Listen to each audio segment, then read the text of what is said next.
Bonjour à tous et bienvenue dans la Loge des Rencontres Inspirées.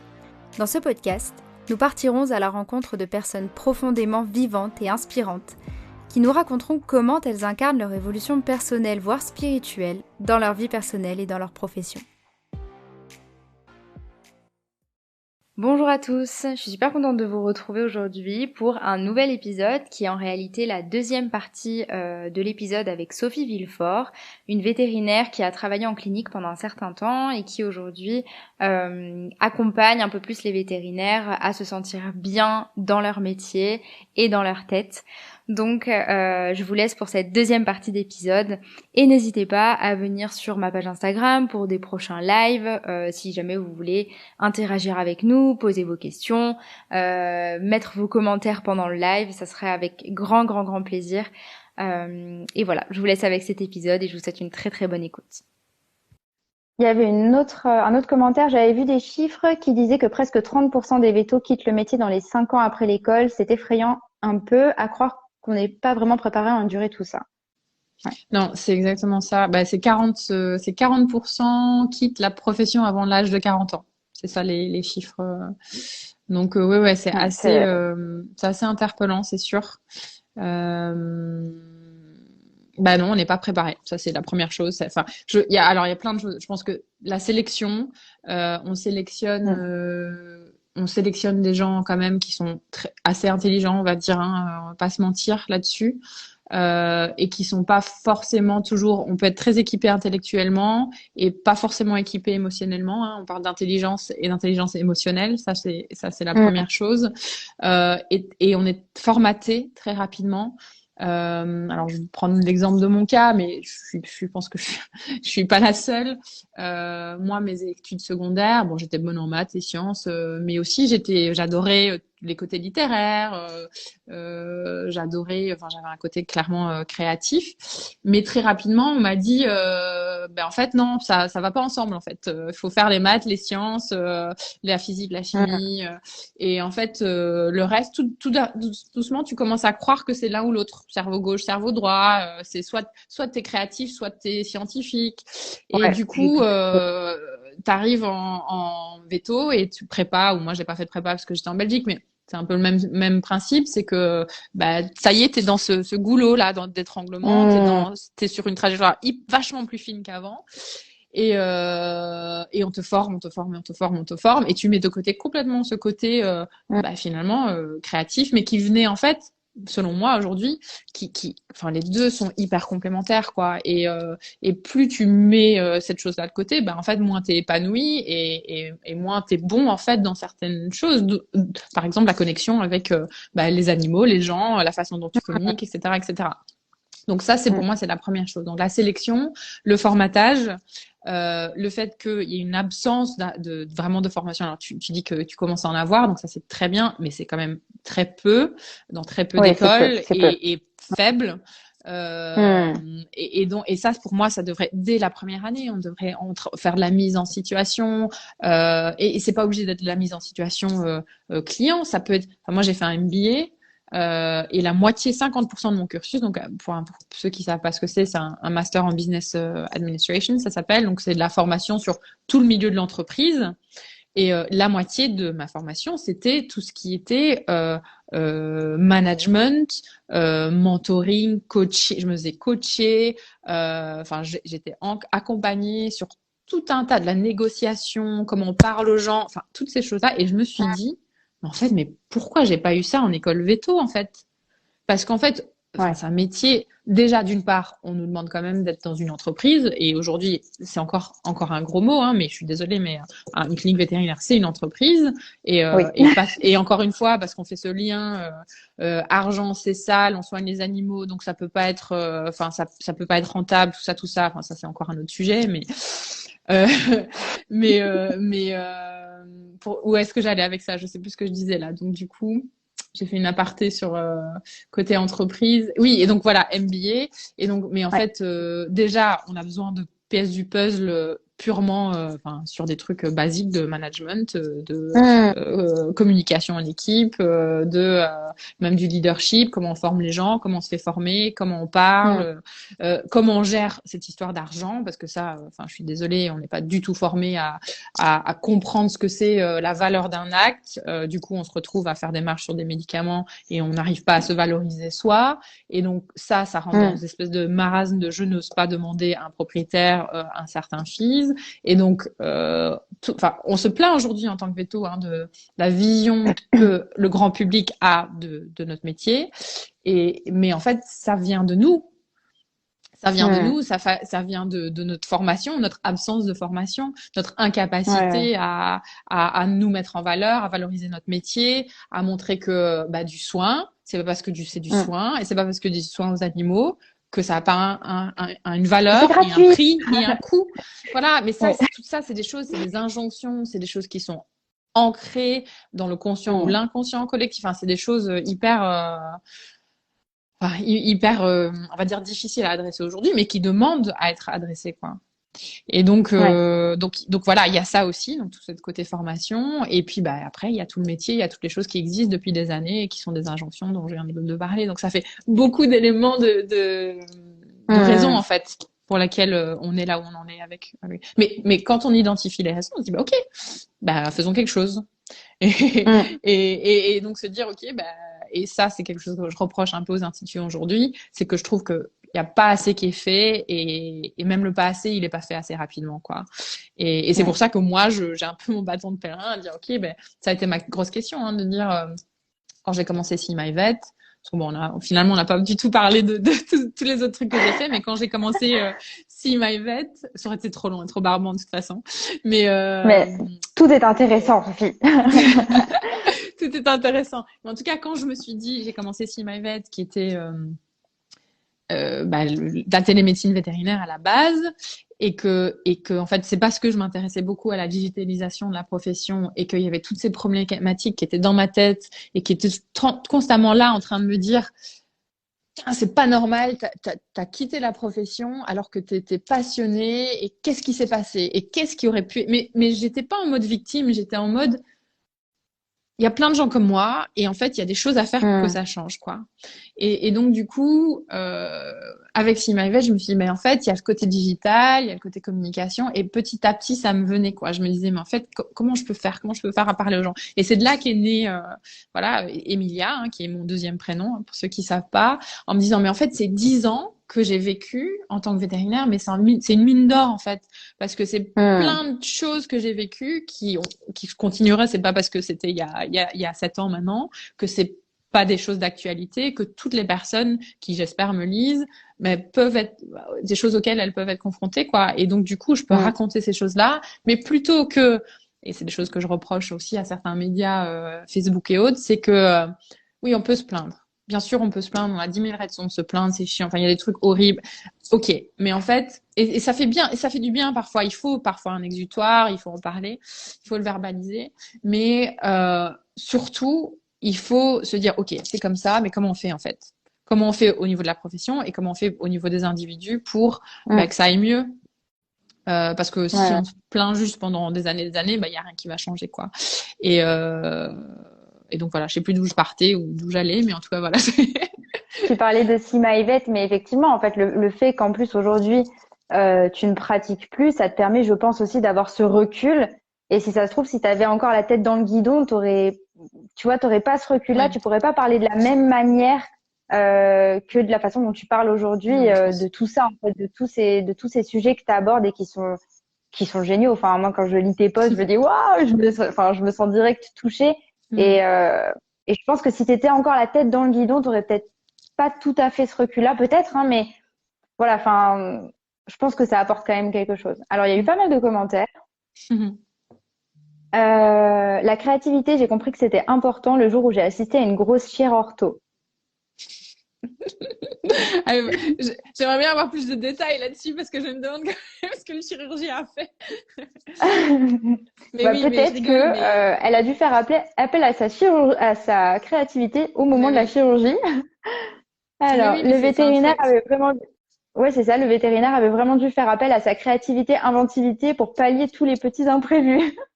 Mais bien sûr, bien sûr, bien sûr, parce qu'il y a ce qui est dans le bouquin, et puis bah il y a Mm. la réalité de ce qui peut se Ouais. passer, et c'est d'être réactif, et c'est de se dire mais en fait comment je peux faire différemment, et c'est ça, et ça aussi, ça c'est un truc, voilà, c'est un très bon point que j'avais envie de soulever, et c'est un truc, j'ai discuté avec une copine il y a pas longtemps de ça. Et en fait, on pense à tort, et c'est encore une fois des injonctions, que créativité, ça veut dire être habillé en hippie et aller peindre dans le fin fond des bois, quoi. Et non mais j'exagère un peu le truc, mais il faut aussi se dire que créativité, mais ça peut être 10 000 choses différentes. Ça peut être avoir un peu un humour un peu déjanté. Pour moi, c'est être créatif. Oui, voilà, un chirurgien qui pense à des façons différentes de gérer quelque chose parce qu'il y a une situation un peu compliquée. Ça, c'est être créatif. Euh, Mm. Passer, je sais pas moi, 10 minutes le matin à faire, enfin juste pour s'aérer la tête, faire un peu d'écriture intuitive, bah, ça c'est être créatif. Passer un peu de temps dans son jardin et planter deux trois fleurs, ça c'est être créatif. Enfin, Mm. faut pas, en fait, on assimile artiste et créatif, je pense encore trop aujourd'hui, alors que pour moi la créativité c'est juste bah, ça va faire hyper cliché, mais se reconnecter un peu à son enfant intérieur et juste bah, se Mm. lâcher un peu la grappe et faire des choses qui nous font vraiment un peu vibrer, qui nous font du bien, quoi. Mm. Et finalement, peut-être qu'on est tous artistes aussi. Bah peut-être, mais je pense qu'on est tous créatifs en tout cas. Non, non, mais c'est clair. Et puis, mais je me reconnais beaucoup, beaucoup dans ce que tu as dit tout à l'heure, quand tu disais que on avait tendance à être, tu sais, très scolaire Mm. et vraiment dans ce truc de science, enfin de, attends, je te vois plus très bien. Voilà, dans ce truc de science, vraiment orienté scientifique, t'as pas trop, enfin, je sais que je l'ai beaucoup vécu comme ça, c'est-à-dire que il fallait tellement que je réussisse à rentrer dans cette école que j'avais pas de place pour autre chose, vraiment. À part le scolaire, j'avais pas de place pour autre chose. Et j'ai commencé, je croyais que j'étais absolument pas créative, mais vraiment, je me disais, mais alors moi, je suis incapable de faire quoi que ce soit, je suis incapable d'écrire, je suis incapable, mais vraiment de quoi que ce soit. Et en fait, je me suis découvert une créativité que j'avais jamais soupçonnée, quoi. Et juste en étant, comme tu dis, exactement, j'ai fait de l'écriture intuitive et ça a commencé par là. Et j'ai commencé à écrire, mais même des trucs débiles, genre je sais pas quoi écrire. Des fois, ça commençait comme ça, hein, je sais pas quoi Mm. écrire. Et j'écrivais 10 fois, je sais pas quoi écrire. Et puis au bout d'un moment, il y avait un truc qui me venait, tu vois. Et et ça commence comme ça. Et après, tu te fais confiance dans des trucs. Ça peut être créativité dans ce que tu vas te faire à manger. Ça peut être de la créativité dans plein de domaines de ta vie qui sont pas forcément, comme tu disais, peindre un tableau et que tu vas vendre, quoi. Mm. Ça peut être des petits trucs. Et je pense qu'aussi, alors déjà, notre créativité, on fait beaucoup appel à notre créativité en tant que veto, mais en dehors de veto, je pense que c'est aussi important de développer sa créativité en dehors de ça, comme on disait tout à l'heure, ne pas baser toute sa vie sur veto et trouver peut-être une créativité à l'extérieur Mm. qui pourrait nous sortir un peu de ce monde-là, parce que on en parlait beaucoup, mais quand on est dans ces études-là, dans ce métier-là, c'est toute notre vie, on mange veto, on respire veto, on boit veto, enfin, on n'entend parler que de ça. Et je pense qu'il y a un moment où ça fait du bien aussi de pouvoir avoir une créativité qui soit totalement en dehors de tout ça, que ce soit écrire, peindre, faire à manger, quelque chose Mm. qui n'a rien à voir, mais pouvoir développer ça, ça permet d'avoir, enfin, de souffler, en fait. Mm. Ouais, ouais. Et ça me fait penser à une autre injonction en fait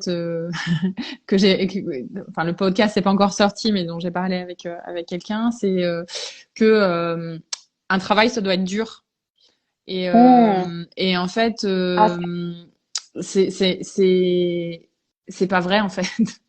mmh. Et du coup c'est encore une fois la raison pour laquelle on se dit bah en fait on dissocie travail et créativité et on dissocie euh, prendre du bon temps au travail et bah, travailler moins parce qu'en fait, il faut forcément travailler plus, il faut que ce soit dur pour qu'on mérite un salaire Ouais.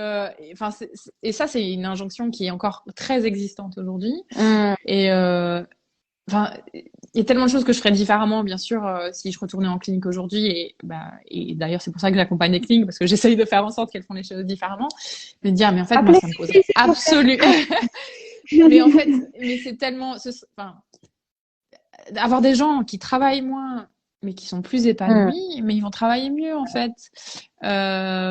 Et ils seront créatifs, du coup, ils seront créatifs en dehors du travail parce que bah ils feront des trucs qui sont pas vétos, mais ils seront Ouais, ils aussi auront une vie. créatifs au travail, quoi. Ils seront parce que en fait, on ne doit pas dissocier les deux non plus. Et c'est important de faire d'autres choses. Je suis entièrement raccord avec toi là-dessus, mais on peut aussi vraiment kiffer son taf, quoi, en fait, Ah oui, clairement, clairement, ouais. et kiffer son taf en étant vétérinaire, en étant vétérinaire et créatif, étant vétérinaire ou créatif, hein, peu importe, mais voilà.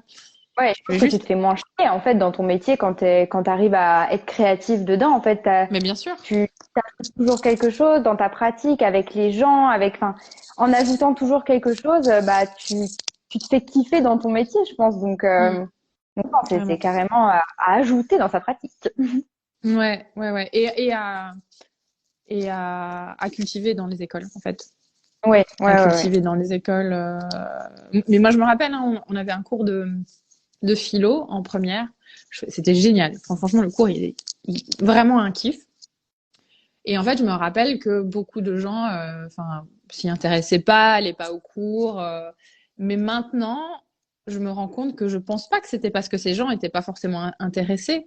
C'était encore une fois, ben en fait, enfin, ça sert à rien en fait. Ça fait pas partie Ouais, ouais. de notre cursus. Ça nous servira à rien pour être veto. Alors qu'en fait, bah si, en fait, ça sert à t'ouvrir l'esprit, mais parce que encore Hmm, une fois, c'était de par les pères qui disaient mais non, les plus vieux qui disaient non, ça sert à oui, rien, oui. les vétos plus vieux Ouais, qui ouais. disaient bah non, ça sert à rien. Du coup, ben on sent encore une fois, on est dans ce carcan de dire ah ben non, en fait, ah, ça Ça sert sert à à rien, rien.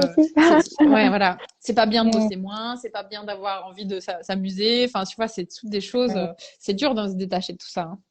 Ouais, Ça demande, ça demande du courage en fait, hein. Ça demande du ouais. courage et de vivre par soi et pas à travers le regard des autres. Et ça, c'est encore un autre sujet. Ouais, parce que ça en veto, pareil. Bon, après, je pense partout, mais c'est vrai que bon, il va falloir qu'on fasse d'autres lives, hein, Sophie, ça me va pas du Oui. tout. C'est vrai, on est parti. En même temps, ça a été une trajectoire. En même temps, on est parti. Mais c'est la beauty. Enfin, c'est les lives, hein. Les lives, c'est toujours comme ça. Mais Ouais, non, mais c'est mieux que d'avoir un truc. Alors, il y a Bérénice, je pense, qui nous dit: Merci pour ce direct vraiment très très intéressant. Étudiante vétérinaire en dernière année, j'y trouve beaucoup d'éléments qui font écho à mes réflexions. Avec plaisir. avec grand Alors, plaisir. Sandrine, la créativité, j'ai compris que c'était important. Je suis d'accord, j'ai déjà fait des stages et on a usé de créativité pour installer une lampe chauffante pour une tortue hospitalisée. Ah, génial, Ah, j'adore. Trop racontez-nous bien.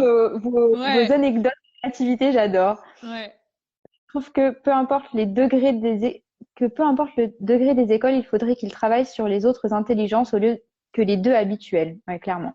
Complètement. Ouais, ouais, Ouais, complètement. c'est sûr. Complètement.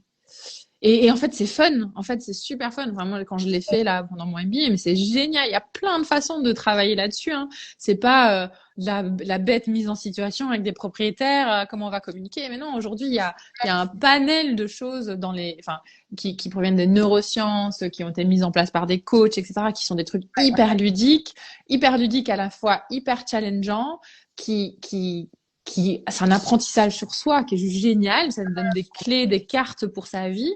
Et en fait, c'est ça, en fait. C'est juste ça. C'est apprendre à se connaître soi pour Mm. ensuite bah, être mieux et puis bah, s'épanouir. Et du coup, bah, forcément, ça se répercute sur tout ce qu'on fait, quoi. Ouais, ouais. Mais Et puis, ça s'apprend, en fait.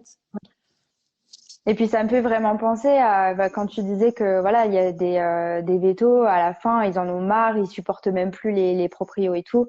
Mais parce qu'en fait, je pense qu'il y a aussi ce truc de on s'écoute tellement pas. Je peux pas parler pour tout le monde, hein, bien sûr, mais je pense en fait, on s'écoute tellement pas et on fait tellement pas attention à comment nous on se sent que finalement on finit par en vouloir aux autres et en fait Mm. on finit par ne plus supporter les autres tout simplement. Oui, Et oui, c'est tellement oui. dommage parce que en réalité quand on est veto, mais on travaille avec les gens. Enfin les gens c'est l'humain, c'est au Oui, cœur du métier de veto oui. et je pense qu'il faut pas qu'on oublie aussi, c'est que parfois, bah, mais moi la première, hein, moi la première Mm. au tout début quand je voulais être veto, j'étais là, je me disais mais non mais moi je travaillerai jamais avec les humains, j'aime pas les humains, je veux être veto parce que j'aime les animaux et tout. Et puis j'ai vite compris que enfin, c'était complètement absurde. Et maintenant, en fait, maintenant, j'aime l'idée de faire veto parce que justement, je vais travailler avec les gens et parce que c'est l'humain, en fait, qui m'intéresse aussi là-dedans.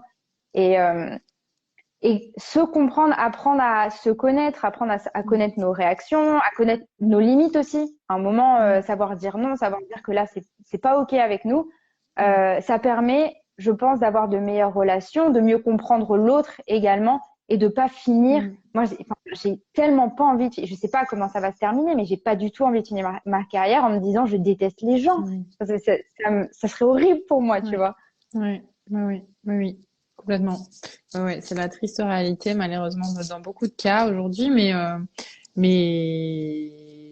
clairement, c'est un merveilleux, en fait, c'est un merveilleux métier. Enfin, moi, j'y crois encore aujourd'hui, quoi, hein, et c'est un merveilleux cadeau qu'on a de pouvoir, non seulement soigner des animaux, mais accompagner des gens qui adorent leurs animaux. Ouais. Alors, bien sûr, il y a toujours des gens qui traitent mal leurs animaux, qui sont enfin, il y a des cons, il y en a partout, dans tous les métiers, hein, ça.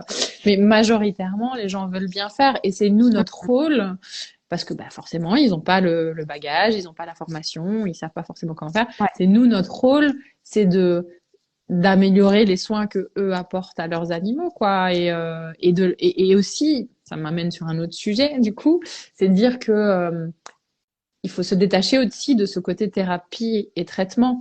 Il faut aussi qu'on soit plus dans la prévention. Et du coup, il y a cette notion d'accompagnement des gens.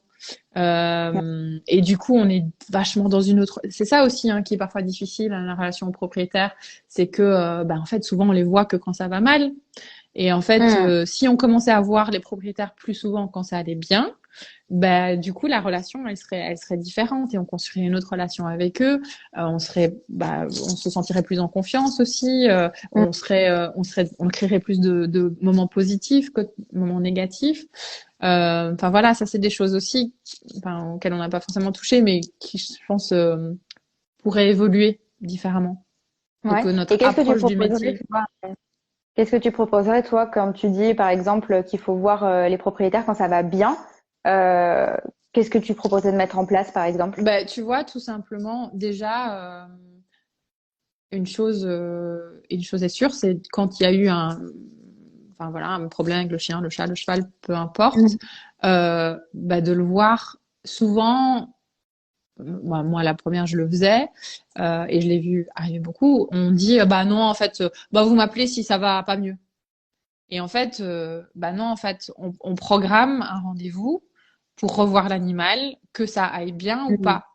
Et donc, là, tu vas me dire, on est toujours un peu dans la thérapeutique, mais en fait, non, oui et non, parce que on revoit l'animal, même si ça va mieux. Et là, c'est un moment, si ça va mieux déjà, c'est un moment positif, c'est chouette, on voit que ça a marché ce qu'on a mis en place, on vérifie vraiment que tout va bien, parce que parfois le propriétaire pense que ça va mieux, mais en fait, il y a encore des petites choses.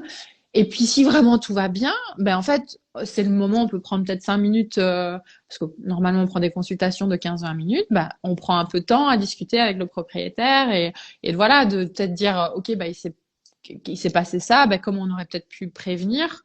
Est-ce qu'il y a quelque chose à revoir avec l'alimentation, par exemple, et si c'est pas un truc de prévention, c'est dire, en fait, vos autres animaux, ils vont bien. Enfin, voilà, commencer à créer beaucoup plus de liens qui sort du cadre direct de la problématique de ce cas en particulier, quoi. Donc ça, ce serait la première chose. Et ensuite, au sein d'une clinique, il y a beaucoup de choses aujourd'hui qu'on peut mettre en place. On peut mettre des cliniques d'obésité en place, on peut mettre des cliniques de gériatrie en place. On fait pas assez aujourd'hui, à mon sens, de formation client, c'est-à-dire de faire des soirées de formation, que ce soit à distance ou en présentiel. Moi, je privilégierais le présentiel aujourd'hui parce que ça crée plus de liens, où on fait une demi-heure de rendez-vous avec ses clients. Alors, c'est encore une fois, on a tendance à dire, ah non, mais ça va, je vais assez mes clients la journée, ils vont encore me poser 10 000 questions. Ouais, mais en fait, c'est notre boulot, en fait. C'est notre boulot, en fait, de répondre aux questions des clients. C'est à notre boulot de les former, en fait, et de faire en sorte que ils se sentent bien avec leurs animaux. Et oui, ils sont cons sur tout un tas de sujets. Mais en fait, c'est normal. C'est complètement normal. Et si on en est déjà à ce stade-là, il faut se poser la question de qu'est-ce que je fous là, en fait. Ou si je suis ou si je suis là et que je suis dans cet état d'esprit-là, en fait, qu'est-ce qui va pas? Pourquoi j'en ai marre? Est-ce que c'est parce que j'enchaîne les consultations, je fais je fais 10 minutes par jour, que je prends pas assez le temps de pouvoir bien faire des choses?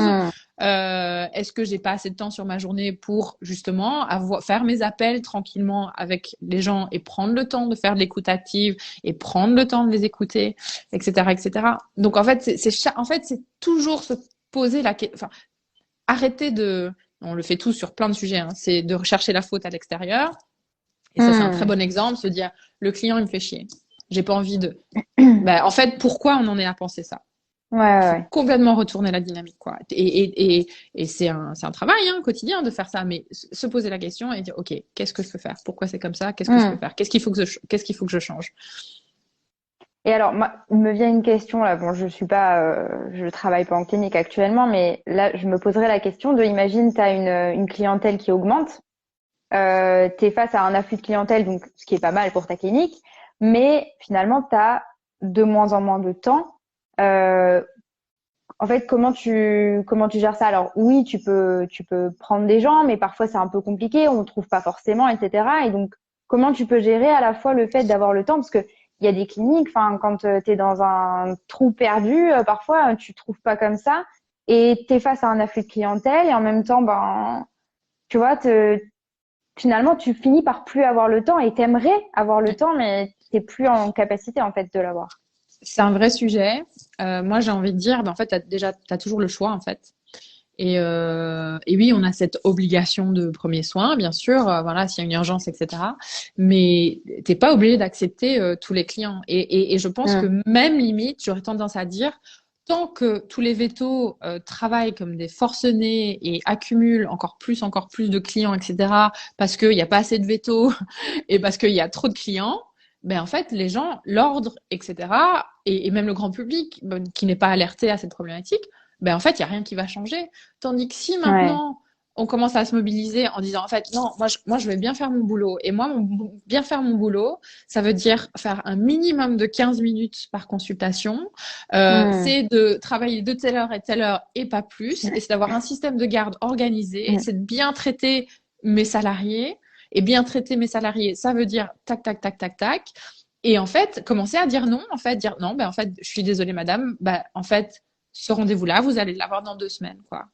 Et mais c'est clair que ça devient, c'est interprété comme une certaine prise de risque du veto de dire oh, mais je peux pas dire non à un client, qu'est-ce qu'il va faire, il va aller ailleurs, enfin tout d'un coup ce truc de je vais perdre mes clients, qu'est-ce que ça veut dire chez moi, enfin voilà tout un tas de choses.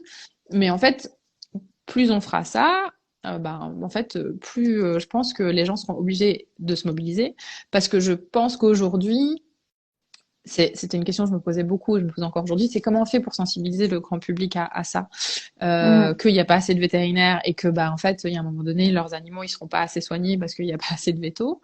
Mais tant que nous on continue à dire oui, en fait, eux ils vont pas se poser la question, hein, et on peut pas leur jeter la pierre en fait parce qu'on a le choix. C'est clair, ouais. On a le choix en vrai. Oui, eux, ils ont juste leur rendez-vous, donc ils vont pas se poser plus de questions, c'est pas. C'est ça. Oui, Sandrine qui dit établir une charte du cabinet ou de la clinique, ouais, effectivement, ouais. Et se mettre d'accord entre associés et s'asseoir et se dire, ok, en fait, où on en est, comment on fait, et l'écrire. Et je suis d'accord, le formaliser, parce que une grande différence entre dire on va faire que, ok, et quand on est au quotidien, on se retrouve de nouveau embourbé, entraîné, etc. Et dire, ok, voilà ce qu'on va faire en fait.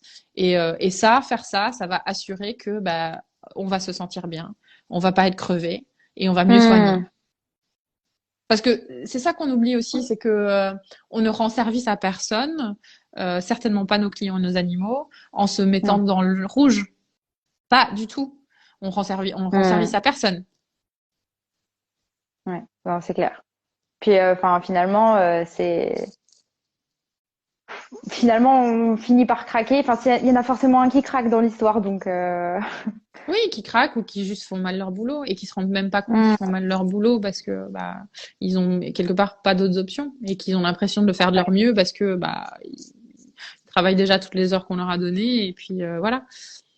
Sauf que en fait, un client, il faut se poser la question, qu'est-ce qu'il veut quoi? Est-ce qu'un client il préférait être vu à la va-vite avec un vétérinaire qui est dans le jus et qui réfléchit pas correctement, ou est-ce qu'il préfère voir un vétérinaire qui va prendre le temps de passer 15-20 minutes avec lui et prendre le temps de réfléchir peut-être en dehors de la consulte aussi, à se dire bah, c'est un cas un peu plus compliqué, en discuter, Mm. prendre le temps d'en discuter avec ses collègues, etc., etc.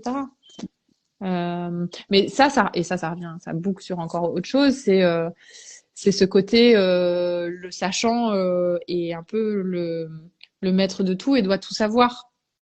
Ça aussi, c'est un Mm. sujet de pouvoir dire je sais pas et je peux pas Ouais. et je suis pas super Mm. woman, superman, super veto parce que ça aussi, hein, c'est un gros truc. Mm. On a un ego, faut pas se Ouais, leurrer, on ouais. a un Bah, non, gros ego, hein. oui, non, mais pour rire, tu vois, j'ai déjà entendu des trucs du style, non, mais de toute façon, t'es veto, tu fais genre tu sais, mais oui, mais non! Enfin, à un Ouais. moment, il faut savoir dire aussi que tu sais pas. Enfin, Ouais, il faut savoir dire. Et sincèrement, et ça, c'était une culture quand même très bien dans la deuxième clinique dans laquelle j'ai travaillé. On avait une très bonne culture du référé, mais on faisait beaucoup de choses en interne. On a un beau petit hôpital, enfin, une mm, belle petite clinique. Mais par contre, ça, c'est vraiment quelque chose que j'ai jamais eu honte de faire. Quand je savais pas, je le disais à mes clients, je disais que j'allais m'orienter vers un ouais, spécialiste, que j'allais en discuter avec eux et que j'allais revenir vers eux quand j'en savais un peu plus, quoi. mm, Et jamais, alors peut-être derrière mon dos, j'en sais rien, mais jamais un client m'a reproché ça, quoi. Au contraire, au contraire. mais oui. Mm, Être l'humilité, c'est hyper important. mm, Non seulement c'est honnête envers ses clients, tout simplement, mais ouais, ouais. ça nous fait, moi, ça m'a fait grandir parce que déjà, j'ai admis quand je savais pas, donc j'étais chercher des infos ailleurs et donc j'ai continué à Mm, apprendre, quoi, en me rapprochant des spécialistes, etc. Et ça, c'est super. Enfin, ça aussi, c'est une culture qui est pas assez inculquée aujourd'hui. Ce côté mm, admettre qu'on sait pas. On ne sait pas mm. tout. On ne sait pas tout faire. On n'est pas Dieu. Ah bon? Tu es veto, tu n'es pas Dieu. C'est Voilà, incroyable. voilà, voilà. Mais on Mm. a peur de ça. Hein. On a peur du client, de la réaction des autres. C'est toujours ça, hein, le regard des autres. Voilà. Mm. Oui, mais c'est comme, enfin, ouais, c'est comme toi quand tu vas chez le médecin, tu préfères que ton médecin te dise, bah écoutez, je sais pas, je vous renvoie vers quelqu'un qui sait, plutôt qu'il te dise n'importe quoi, qu'il te foute n'importe quoi, un traitement qui fonctionne pas, et finalement Mm. tu finis par dire, non mais en fait, ce médecin, il m'a prescrit n'importe quoi, ça a pas du Ouais, tout fonctionné, et enfin, ouais, c'est ça. En revanche, ce qui est important, c'est avoir un plan en fait. Les gens, ils ont besoin oui, d'être rassurés. Donc, bien sûr, il Mm. faut pas Bien dire sûr, ouais, ouais. ah non, mais je sais pas du Je tout ce sais qui pas, se passe, démerdez-vous. voilà. Mais c'est Oui, dire oui. voilà ce que je voilà, j'ai examiné votre animal, voilà ce Mm. que je pense. Il y a un truc qui me travaille un petit peu sur lequel je suis pas trop sûre. Voilà ce qu'on va faire. Je Ouais. vous propose qu'on va traiter de être systématique en fait et juste que Mm. le client se dise ok, il sait ce qu'il fait. On va le traiter comme ça. Il y a un truc qui me fait. Par contre, ça, je vais en parler à un spécialiste. Je reviens vers vous. On donne un temps de un temps de Mm. retour. On programme un retour de l'animal dans la clinique. Voilà, comme ça, exactement. Et ça, c'est se mettre à la place du client. Et c'est bien que t'as l'exemple médecin. Et c'est exactement Mm. pareil. Quand on sort du médecin, on a Ouais. envie de savoir, OK, il va se passer ça, ça et ça. On va faire tel Mm. examen complémentaire, En fait, on sait que forcément, il sait pas forcément tout de suite la réponse. Mais si on sait Bien vers sûr, où ouais, on ouais. va, c'est OK. Ouais. Alors, je regarde s'il y a d'autres.